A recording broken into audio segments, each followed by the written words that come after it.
ডাল বাটা ভেজানো এই সমস্ত ঝামেলা ছাড়াই কিন্তু ইনস্ট্যান্ট এই পেঁয়াজুটা তৈরি করা যায়।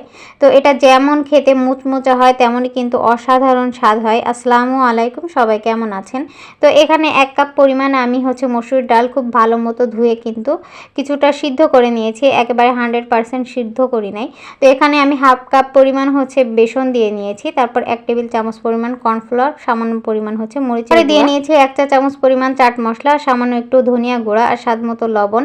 এরপরে পেঁয়াজ কুচি, মরিচ কুচি, রসুন কুচি আর ধনিয়া পাতা কুচি দিয়ে দিয়েছি, দিয়ে খুব ভালো মতো কিন্তু মাখিয়ে নিয়েছি। মাখিয়ে তারপরে এই তো এরকম পেঁয়াজুর শেপে কিন্তু এখন ভেজে নিব অল্প আছে একটু সময় ধরে ভাজলে কিন্তু এটা বেশি মুচমুচা হয়। দেখা যায় ইফতারিতে আমাদের সকলেরই কিন্তু পেঁয়াজুটা থাকে, অনেকেরই মনে থাকে না ডাল ভেজাতে, ডাল বাটা ঝামেলা, এই কারণে কিন্তু অনেকে ঝামেলা পোহাতে হয়।